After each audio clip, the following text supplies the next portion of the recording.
Gracias. Es que nos resulta súper relevante para poder, como yo les decía, generar unos aprendizajes distintos, fortalecer lo que hemos ido aprendiendo en materia de inclusión. Hoy día nos acompaña Carla Rojas.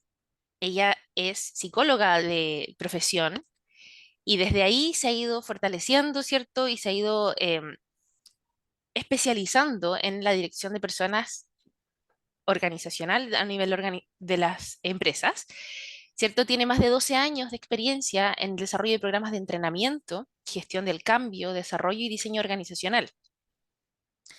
Algo que nos llama mucho la atención de su currículum y por qué también hemos querido traerla a este espacio es su formación en género. Hoy día ella tiene atención en relación a víctimas de violencia de género con todas las formas de manifestación, ha tenido representación, ¿cierto?, en espacios de liderazgo femenino, por ser, por ejemplo, ex vicepresidenta de Women in Mining, organización de mujeres en la minería, y desde ahí, entonces, seguir una carrera larga también desde la docencia en distintos niveles de la educación superior, de pregrado y posgrado, desde esta mirada, ¿cierto? Y además poder dirigir el diplomado con perspectiva de género para la gestión de organizaciones. Hoy día te agradecemos, Carla, el haber querido estar en este espacio y, por supuesto, te doy la bienvenida para que también te puedas presentar directamente. Ya, muchas gracias. Bueno, como decía Evelyn, mi nombre es Carla Rojas, tengo más o menos más de 14 años trabajando en temas de diversidad, inclusión y principalmente con enfoque de género, trabajando con distintas víctimas en distintas expresiones de violencia y su proceso de reparación, pero también harta investigación académica de qué pasa en el mundo laboral y organizacional con la discriminación que sufren las mujeres en distintos niveles, en distintos espacios, y cuáles son estos tipos de discriminaciones que hacen que Chile sea uno de los países con menor participación laboral femenina en la región, ¿ya? Así que para eso traje una presentación que voy a compartir, eh, que la tengo por acá, para que podamos primero saber algunos conceptos básicos.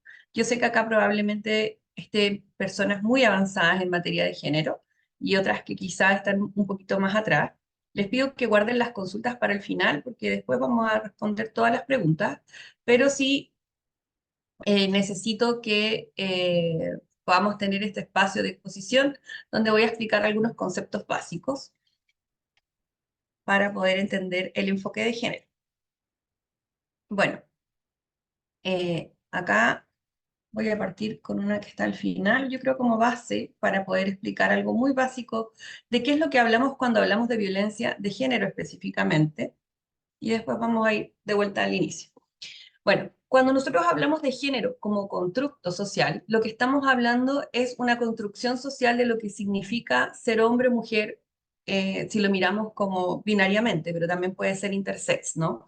Entonces, género es la construcción social donde los grupos se ponen de acuerdo para decir que está asociado al sexo biológico. O sea, por ejemplo, una cultura define qué va a ser apropiado para las mujeres o qué va a ser apropiado de acuerdo a nuestra cultura para hombres.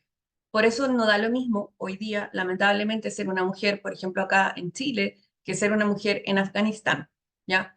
Porque la sociedad y la cultura se va a poner de acuerdo en qué es lo que vamos a permitir a mujeres y hombres bajo el concepto de los estereotipos de género, que no sé si los han escuchado, pero es más o menos cómo nos forman desde que nacemos. La identidad de género es una segunda categoría de análisis que tenemos que revisar cuando hablamos de género o diversidad sexogenérica, porque la identidad de género es tal como cada persona la siente y puede corresponder o no al sexo biológico asignado al nacer. Por lo tanto, yo puedo ser mujer y tener una identidad de género masculina, y hoy día la ley me permite hacer esa transición para la identidad de género que yo la siento, ¿ya? Y la expresión de género es una tercera categoría de análisis que lo que expresa es cómo la gente se vincula, cómo las personas muestran el género al mundo y a través del nombre, de cómo nos vestimos, de modismos, comportamientos o cómo interactuamos con el resto de las personas, es cómo nos expresamos. Y acá podemos ver algunas frases a veces como hoy mira esa mujer es masculina o ese hombre que es femenino, que tiene como base los estereotipos de género, pero es más bien como la gente lo expresa. La cuarta dimensión que es importante que nosotros conozcamos es la orientación sexual, que es una dimensión distinta, y es la atracción física, emocional, erótica, afectiva que sienten las personas hacia otras personas, que puede ser de la bisexualidad exclusiva o la heterosexualidad exclusiva, y entre medio podemos encontrar distintas formas de bisexualidad, ¿ya?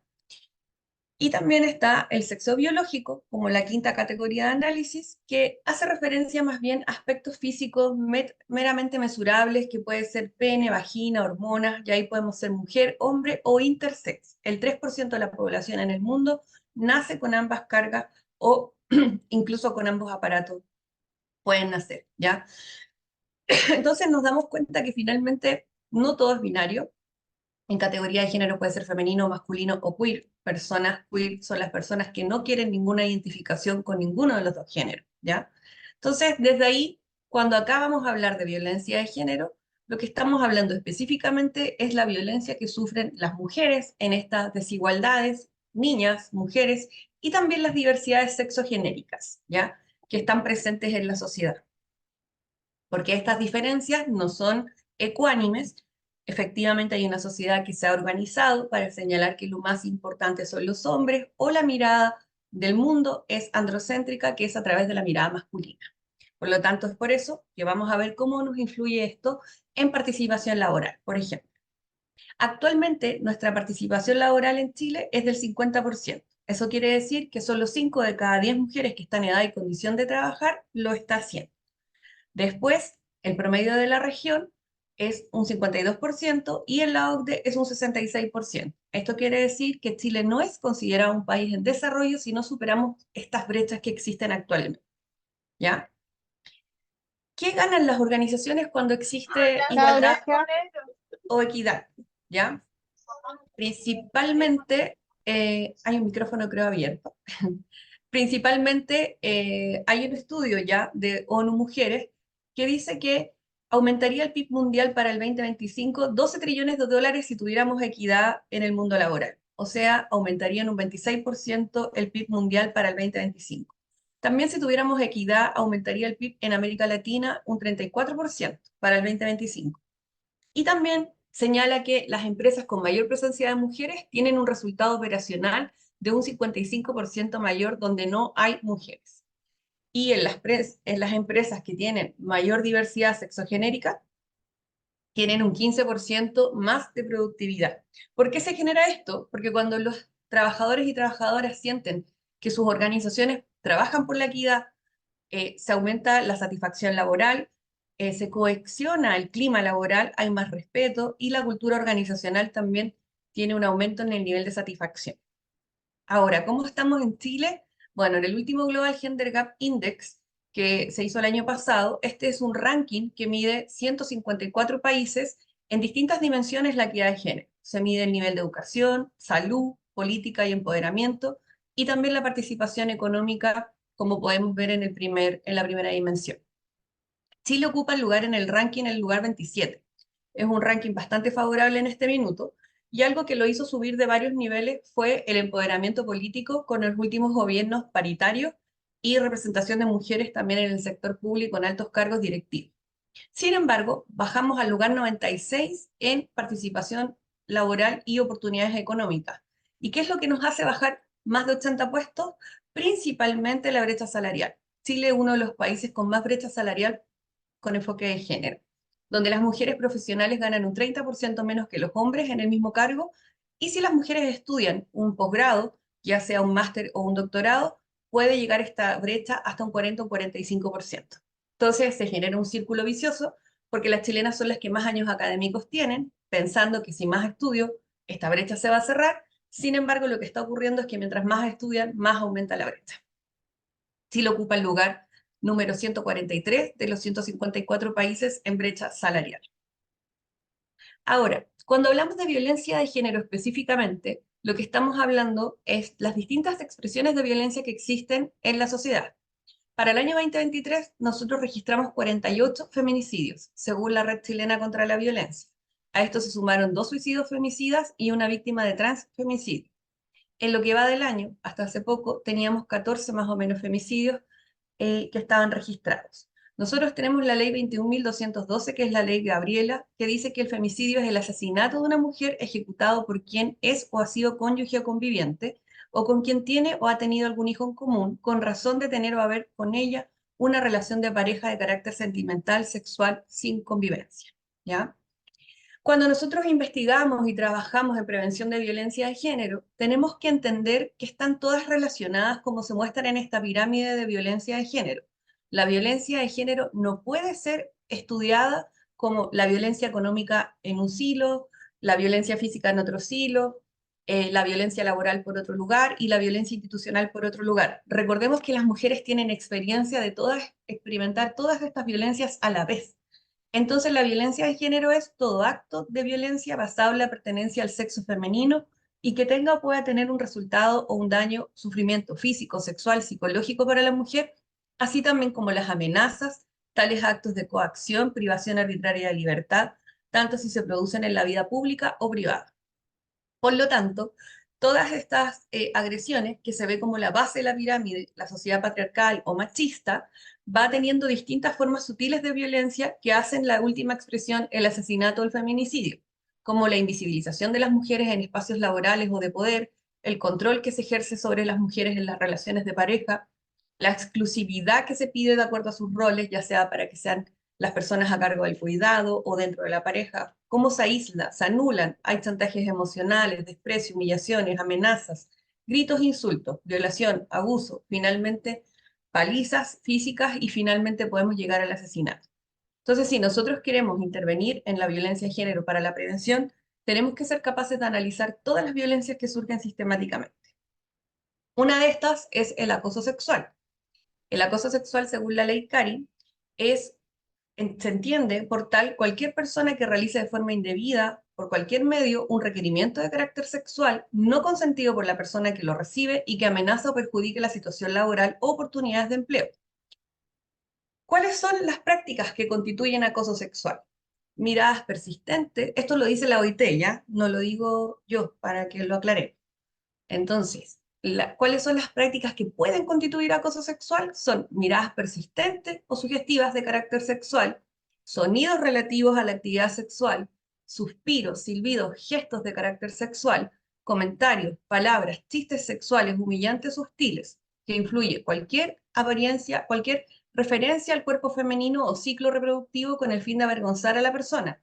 Por ejemplo, andas en el periodo, no andas en el periodo, tuviste sexo, no tuviste sexo, comentarios relativos al cuerpo o la apariencia de una persona. También las extorsiones o amenazas, exigencias injustificadas para pasar en tiempo privado con la víctima, proposiciones sexuales, promesas y ofrecimientos de beneficio a cambio de favores sexuales, amenaza de prejuicio ante la no concesión de ventajas laborales, envíos de mails o mensajes instantáneos con insinuaciones sexuales, chistes, fotografías con contenido sexual, llamadas o mensajes y notas incógnitas con contenido sexual, amenaza o difusión de rumores de carácter sexual, fotografías o videos que pueden ser incómodos para la víctima, también obligación a ver pornografía.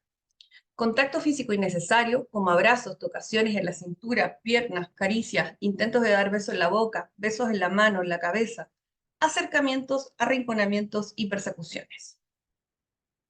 El acoso sexual en nuestro país, según la Dirección del Trabajo, ha aumentado en un 350% en los últimos 10 años.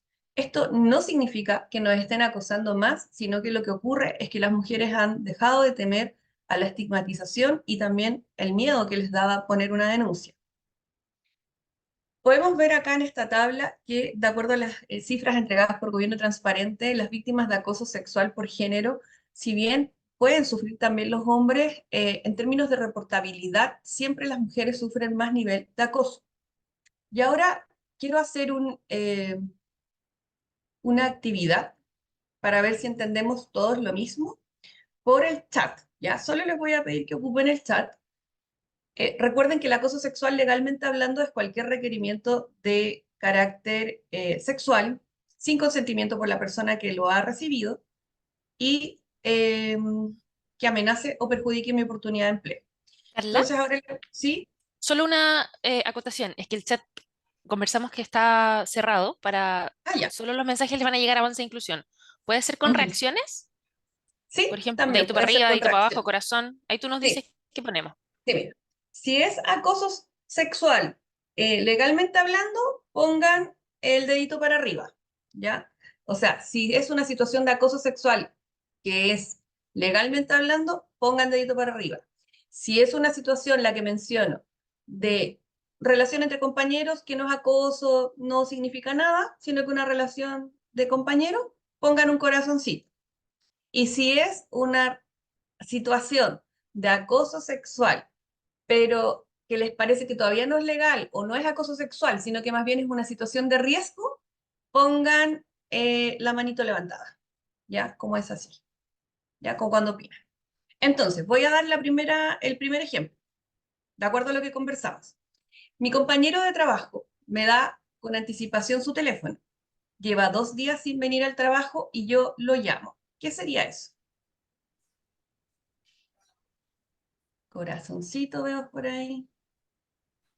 Sí, muy bien. Sí.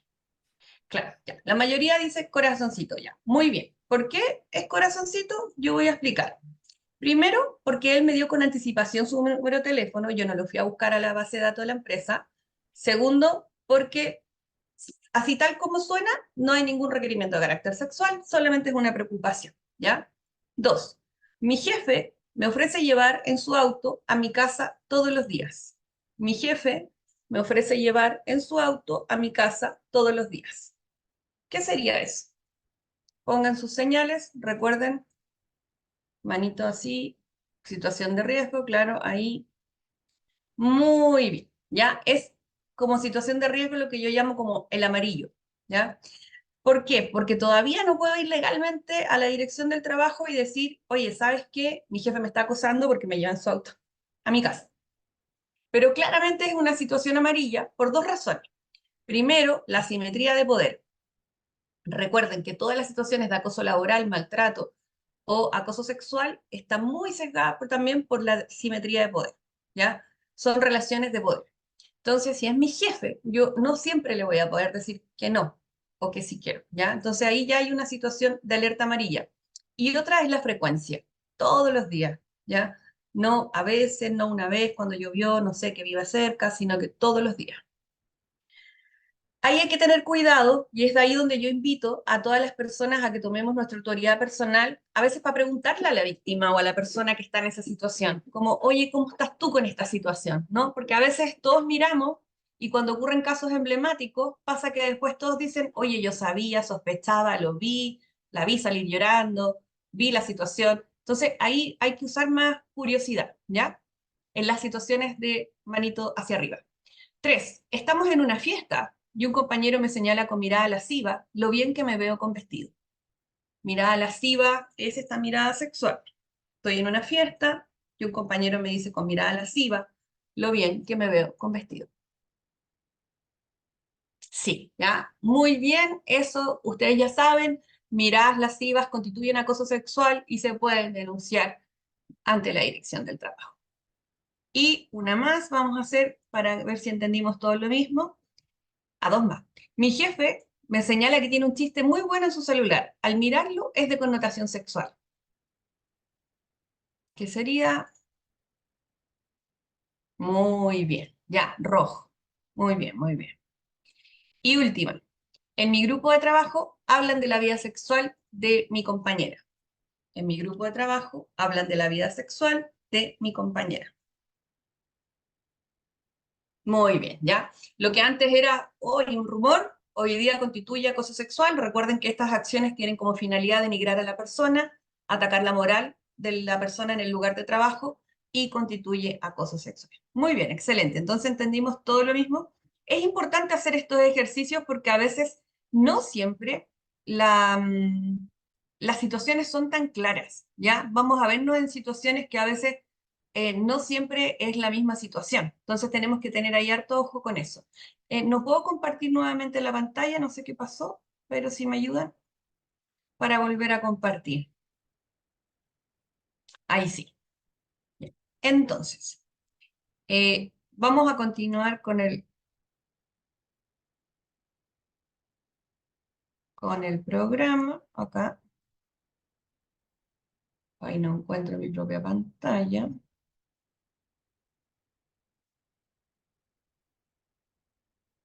No sé por qué no se comparte ahora. Aquí estoy, ya. Entonces, como señalaba, estos ejercicios es bueno hacerlo principalmente para que nosotros también evaluemos la posibilidad de intervenir cuando hay situaciones de amarillo, ¿ya? Voy a avanzar un poquito más rápido para que alcancemos, pero toda conducta en relación al acoso laboral ahora, estábamos viendo acoso sexual, ahora acoso laboral, es toda conducta que constituye una agresión o un hostigamiento ejercida por el empleador por uno o más trabajadores por cualquier medio que tiene como finalidad la humillación, el maltrato o bien amenaza o perjudique la oportunidad de empleo de los trabajadores, ¿ya?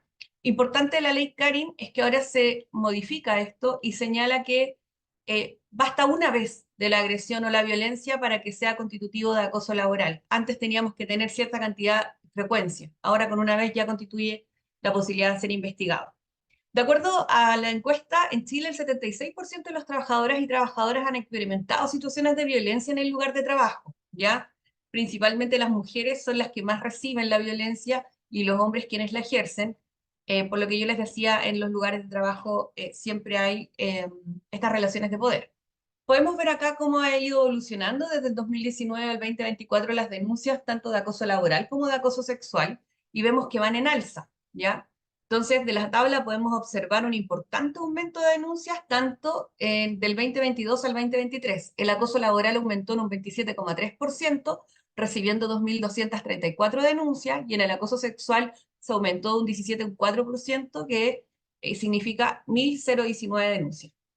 Como le decía, está aumentando la denuncia porque la gente ya tiene menos miedo a denunciar. El acoso laboral también se puede dar en distintos niveles. Se puede dar descendente, que es aquel cuando el agente acosador es el jefe o quien ocupa el cargo su prioridad y amenaza a la víctima que tiene un cargo inferior, o el acoso moral horizontal, que se da entre colegas, compañeros de trabajo de la misma categoría a nivel jerárquico, y también está el acoso de tipo ascendente, donde la persona que realiza el acoso laboral ocupa un puesto de menos jerarquía del afectado.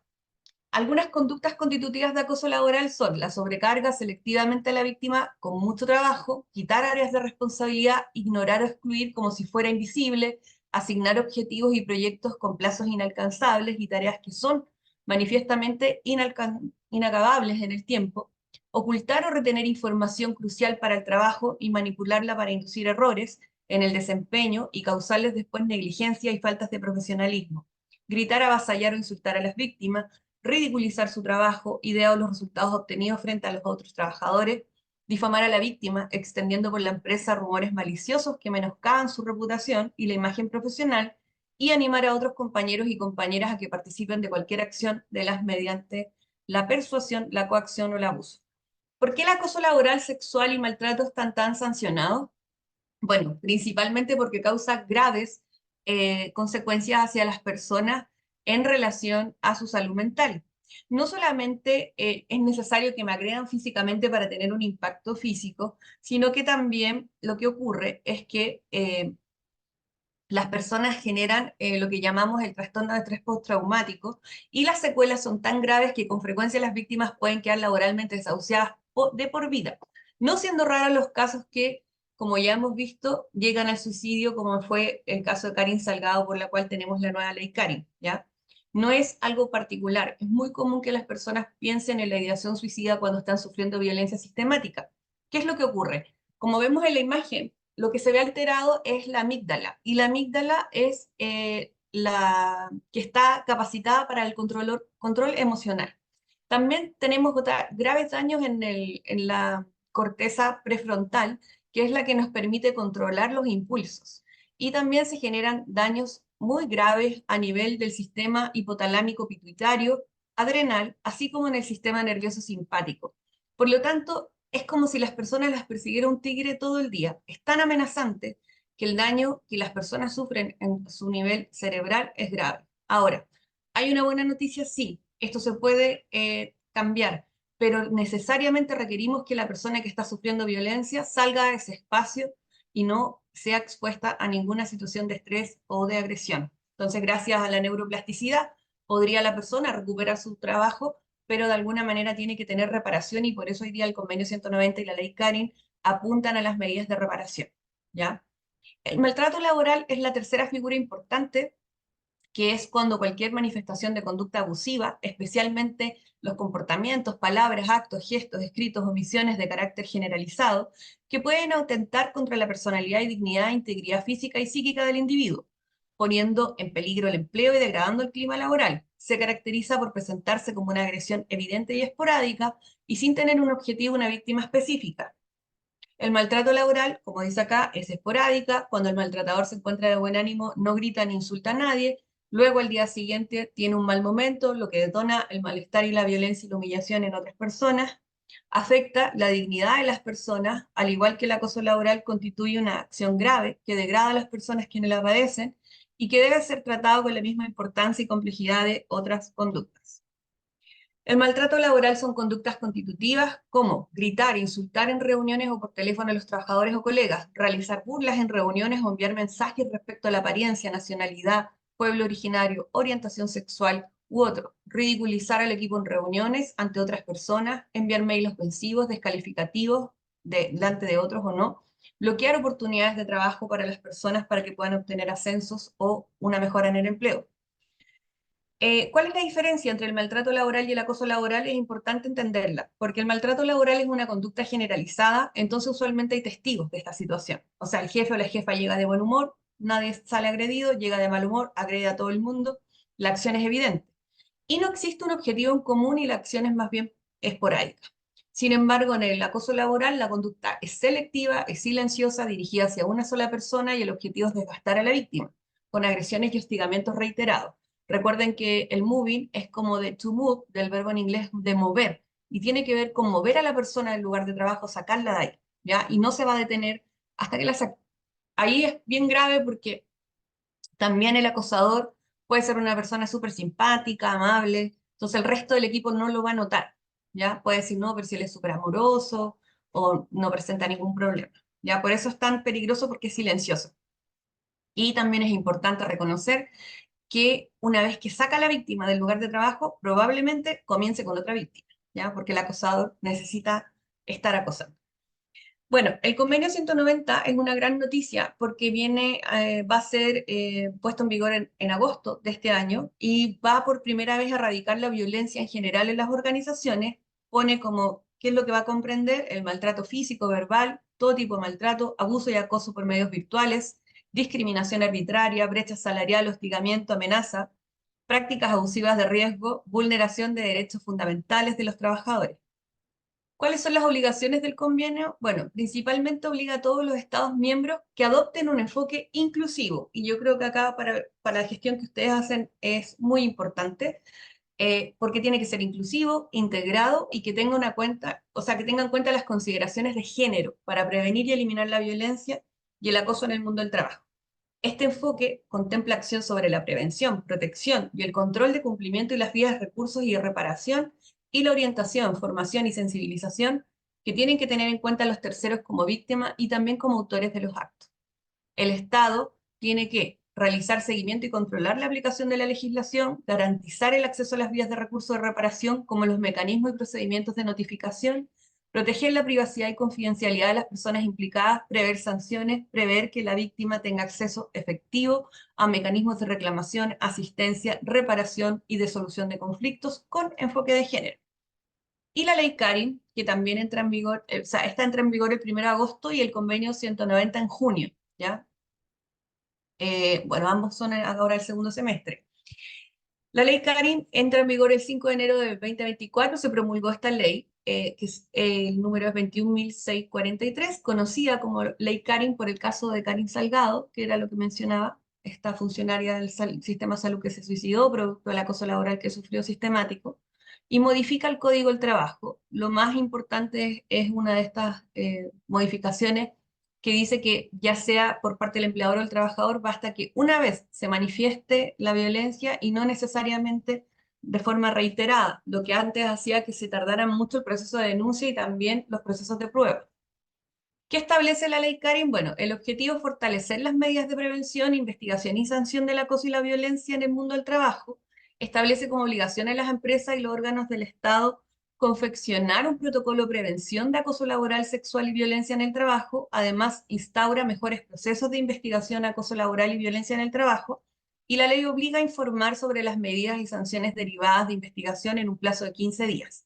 En caso que los hechos sean considerados delito, el empleador deberá enviar los antecedentes al Ministerio Público en un plazo de 48 horas.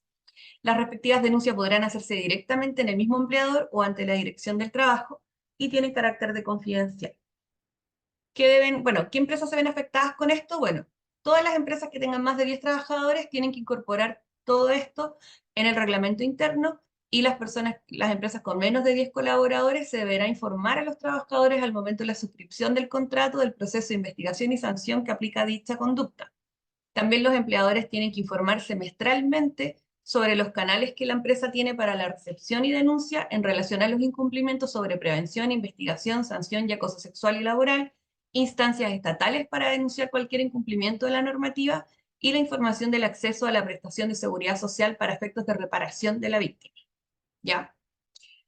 Ahora, en el caso de hablar de interseccionalidad y hablar de personas con discapacidad, es importante porque hoy con la ley de inclusión tenemos que tienen que incorporarse al sistema laboral personas que puedan tener discapacidad de estos 6 tipos también, discapacidad física, que es la disminución de ausencia de funciones motoras físicas que altera el desenvolvimiento normal, discapacidad visceral, que es la deficiencia en el aparato físico, funciones del sistema cardiovascular, hematológico, inmunológico, discapacidad auditiva, que afecta a las funciones sensoriales como el oído y estructuras relacionadas, discapacidad intelectual, funcionamiento intelectual inferior a la media y ausencia de funciones mentales junto a limitación de áreas de habilidades como comunicación, habilidad social, autodirección y entre otras, discapacidad visual y también la discapacidad psiquiátrica. También tenemos que entender que hay distintos niveles de discapacidad, discapacidad leve, que son las personas que presentan alguna dificultad para llevar a cabo actividades en la vida diaria. Sin embargo, las personas independientes y no requiere apoyo de terceros, discapacidad moderada, son personas que presentan una disminución o imposibilidad importante en la capacidad para realizar mayoría de actividades diarias y requieren apoyos básicos en autocuidado y superan con dificultad algunas barreras del entorno, y la discapacidad severa, que son personas que se ven gravemente dificultadas o imposibilitadas de realizar acciones cotidianas, ¿ya? Y no logran superar las barreras del entorno. Es importante reconocer que en nuestro país existen actualmente 2.703.000 personas con discapacidad en el territorio nacional.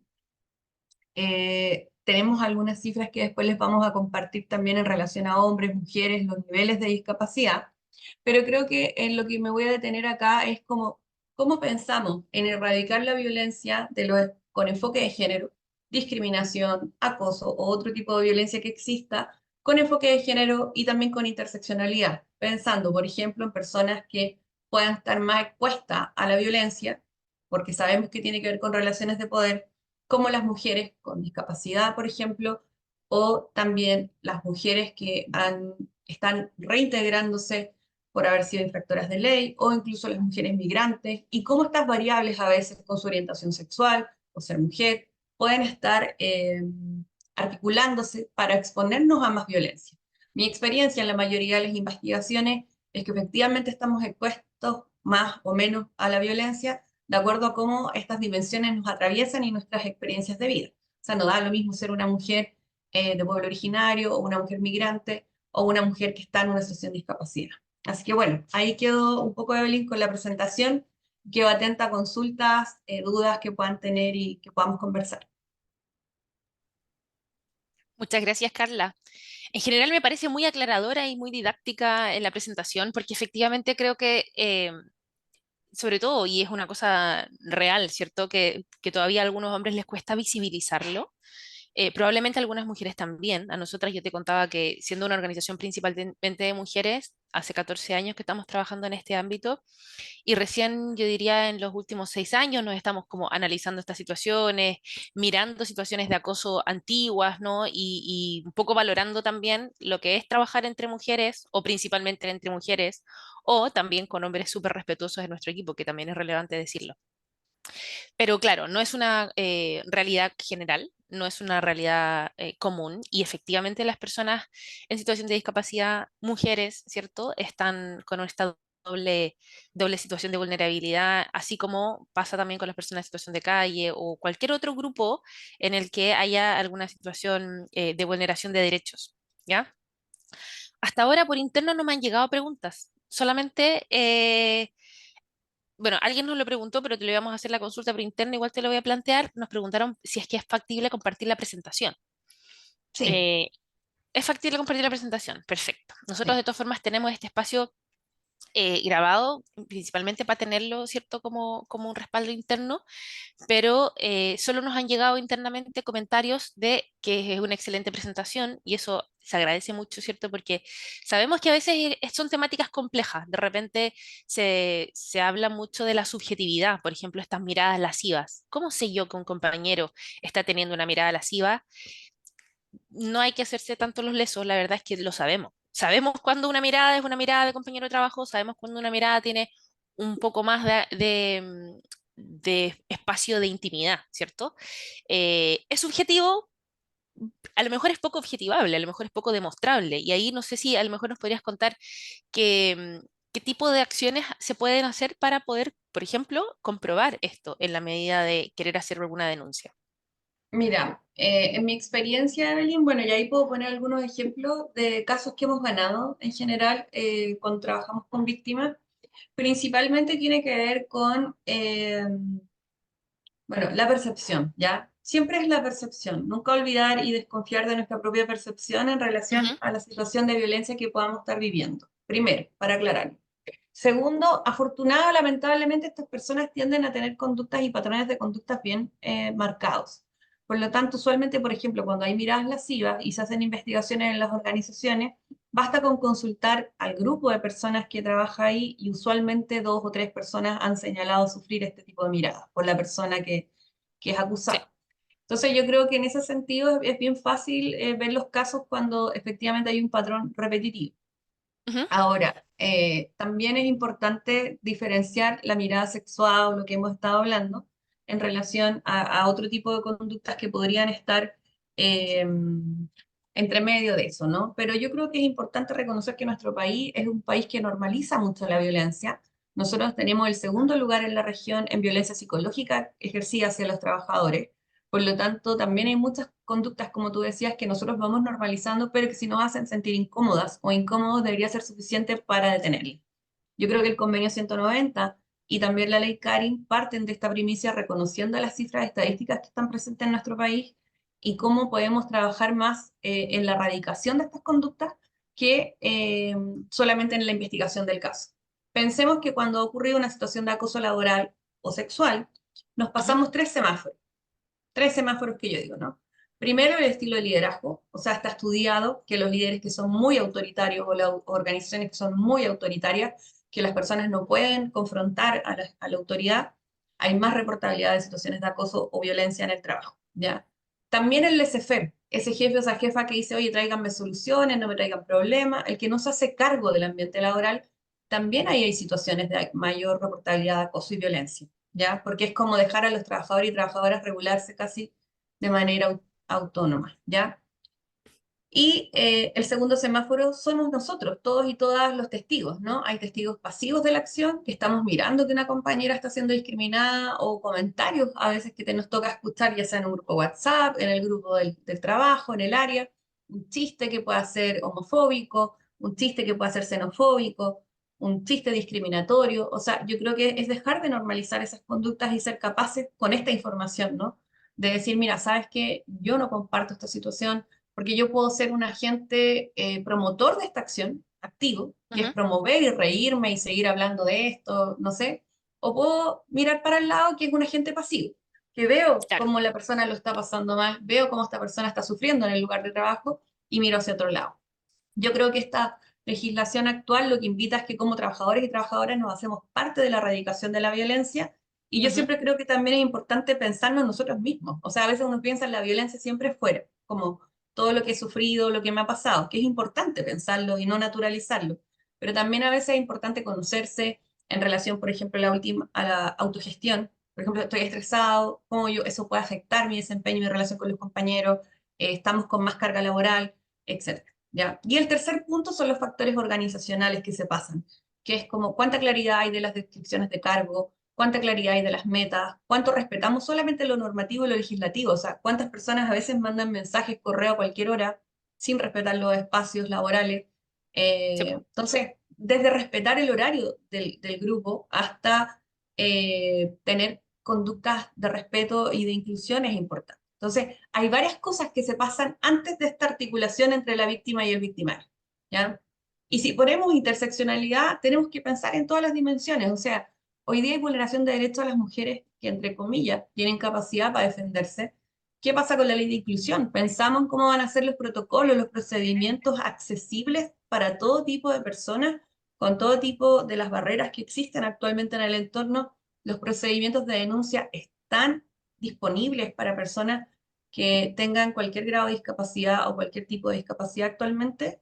No lo sé, yo lo dudo. O sea, con No. Y suerte, se requiere exacto, también mucha educación al respecto, porque si las personas no son capaces de identificar que se está vulnerando su derecho, no tienen cómo denunciar. exacto. Y además el acceso a esta información. Por ejemplo, a Ujú. veces dicen, no, si tenemos protocolos, pero a 40 clics de la intranet. Entonces, una persona que está con la sintomatología que ya presenté anteriormente, con depresión leve, depresión severa, por el producto de la violencia que está sufriendo, probablemente no tenga la capacidad de poder llenar bien una denuncia, Ujú. ¿ya? Entonces, creo que es importante el acompañamiento, la orientación y la derivación en estos procesos, que es fundamental para las víctimas. Súper relevante. En este ratito de explicación, y agradecida por esa explicación, nos llegaron un par de preguntitas que te voy a hacer, ¿ya?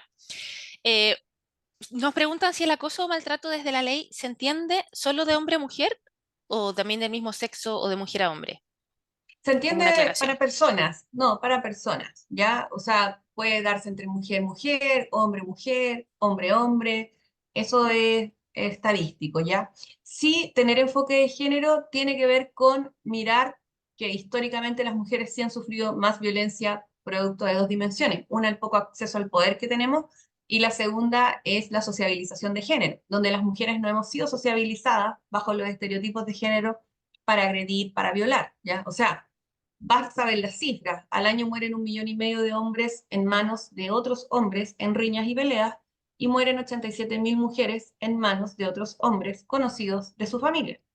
Y 48.000 de ellas mueren en manos de sus parejas, ¿ya? Entonces ahí hay una cifra directa que habla cómo se relaciona mucho la masculinidad hegemónica con el ejercer violencia y las mujeres como víctimas que reciben esta violencia, ¿ya? Ujú. Entonces, No tiene por que ver eso con que no sí. exista, tiene que ver Claro, con no que... tiene que ver con que no exista, sino que la reportabilidad es mucho más alta, Ujú. ¿ya? Pensando en cifras, nosotros tenemos las cifras de violación y agresiones sexuales anuales en nuestro país. Por ahí, por el 98% de los victimarios son hombres y el 97% de las víctimas son mujeres.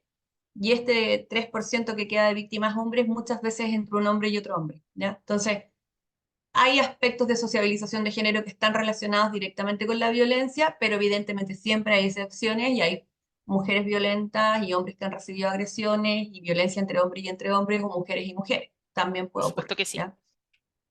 Muchas gracias. Esta pregunta me parece que quedó un poquito avanzada en la explicación anterior. Dice que les gustaría conocer algunos ejemplos de cómo se ve la inclusión laboral sin perspectiva de género y con perspectiva de género, para poder graficar cómo se ven las organizaciones, ¿cierto? ¿Qué cosas se pueden mejorar desde las prácticas actuales? Ujú. Bueno, mira, un ejemplo lamentable que me tocó asesorar en una organización de la ley de inclusión sin perspectiva de género fue que incorporaron operarios a una empresa. Así ya, mira, la ley de inclusión dice que tenemos que tener un 1% de trabajadoras, vamos a Ujú. incorporarla, ¿ya?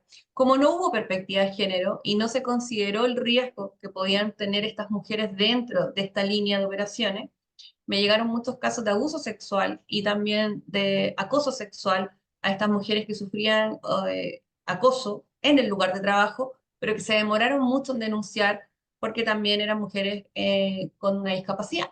Entonces, Ujú. al no tener ningún protocolo con enfoque de género en la inclusión, ellos como ya cumplimos la cuota, listo, pero no nos preguntamos al tener enfoque de género cómo es la infraestructura, cómo va a ser la seguridad para las mujeres, etcétera, ¿ya? O pensando incluso también en las horas de salida, lo que las mujeres estamos expuestas cuando salimos, no es la misma violencia que está un hombre expuesto, sí, un hombre lo pueden agredir, quizás lo van a asaltar, pero quizás a las mujeres ha pasado en varios casos no solamente las asaltan, sino que también las agreden sexualmente. Entonces, tenemos que pensar con enfoque de género en todas las dimensiones en la inclusión, ¿ya? Como no solamente la accesibilidad universal, sino que cómo vamos a hacer los protocolos, cómo denuncian si algo está ocurriendo. O sea, no tener enfoque de género es no pensar en eso, en la ley de inclusión, ¿ya? Ahora, con Perfecto. enfoque de género es que lo pienses, que te hagas todas las preguntas anteriormente y decir, ¿Qué mira, diferencias hay? claro, ¿a qué riesgos podemos exponer a las mujeres que ingresen? ¿Qué riesgo tienen las mujeres con discapacidad que ingresen a esta área? ¿Cómo van a tener accesibilidad a denuncias, a protección y prevención? Esas cosas hay que pensarlas al no exponerlas, ¿ya?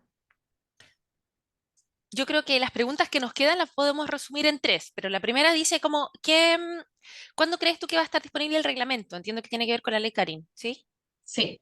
El reglamento tiene que estar en el segundo semestre, como con las condiciones básicas, porque se han llegado a un acuerdo de que van a tener un estándar de qué es lo mínimo que tiene que tener el reglamento, pero debería estar antes de julio, debería estar. O sea, es lo que las autoridades nos han dicho, que debería estar en julio. Perfecto. ¿Ya? De hecho, se está trabajando porque ambas de estas leyes también tienen que ver con el levantamiento de riesgos psicosociales, como evaluar los riesgos antes de la implementación de estos reglamentos. Entonces también Ujú. la Suceso está trabajando en estos protocolos de cómo vamos a levantar los riesgos psicosociales incorporando la violencia como un riesgo psicosocial dentro del espacio laboral, que también va a tener que tener un enfoque interseccional y también con enfoque de género. Ujú. Perfecto. Y las otras dos preguntas que están como bien relacionadas, tiene que ver una con qué hacer para no ser invasiva o, ¿cierto?, no meterse en una situación en la que yo estoy siendo testigo. ¿Cómo de alguna forma abordar esa situación para poder hacer algo? Y por otra parte, el cómo sensibilizar o cómo concientizar tal vez a los hombres que muchas veces eh, se ponen a la defensiva, ¿cierto? Con decir, no todos los hombres son así, también hay espacios de seguridad, a los hombres también nos matan. ¿Cómo de alguna forma llegar con este discurso hacia ese sector? Bueno, la primera para mí es muy importante la pregunta, ¿no? Como el arte de hacer preguntas. O sea, yo puedo preguntarle a una persona sin agredirle, sin exponerla si está cómoda o no con esa situación. Entonces yo puedo Ujú. acercarme a mi compañera, decirle, mira, he notado que estás muy silenciosa, muy ausente, tuviste una licencia médica, está bien, está todo bien, cómo llegas a trabajar, cómo te sientes acá, etcétera. Pero después, como primeros auxilios un poco psicológicos cuando la gente sufre agresiones, es primero mantener un estado de escucha activa, no hacer preguntas ni juzgar, porque típico que ocurre a veces con la violencia de género que la gente mira, pero cómo venís vestida a la oficina, oye, pero Claro, cómo le diste tanta confianza, cómo no te defendiste, o sea, yo creo que lo al primero final es la culpable silenciar, eres tú. claro, es silenciar todo tipo de preguntas y escuchar activamente a la víctima, dejar que el dolor aparezca o la situación incómoda aparezca, ahí contener ese espacio de seguridad, ojalá en una sala, irnos a otro lado, no en el pasillo, ¿ya? Y también escuchar activamente a la persona todo lo que ella pueda relatar, ¿no? No juzgar, recordar siempre que la violencia es es responsabilidad de la persona que ejerce la violencia, cual sea, ¿ya? Nunca que estabas haciendo, pero por qué respondí, no. La violencia, en cualquiera de sus expresiones, es responsabilidad de la persona que la ejerce, punto. Ya no tiene más análisis. Después, orientar y poder decir y motivar la denuncia, también entender que no es necesario que las denuncias sean internas, siempre pueden ser también desde la dirección del trabajo, más cercana al domicilio donde cumple funciones.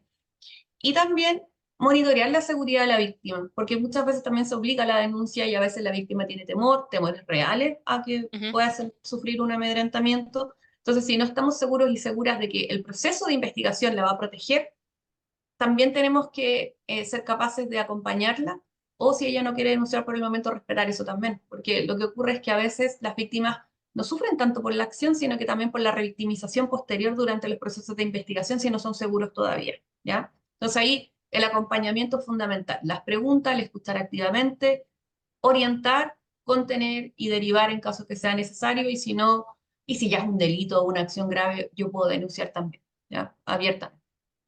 Y la segunda, bueno, tenemos que pensar que la transformación con enfoque de género es un cambio. Ya mucha gente piensa como que no es nada, no, es un cambio. Y es un cambio profundo, porque yo siendo experta en gestión del cambio, trabajé en el cambio de Transantiago, después, no antes, si no, no habría salido así.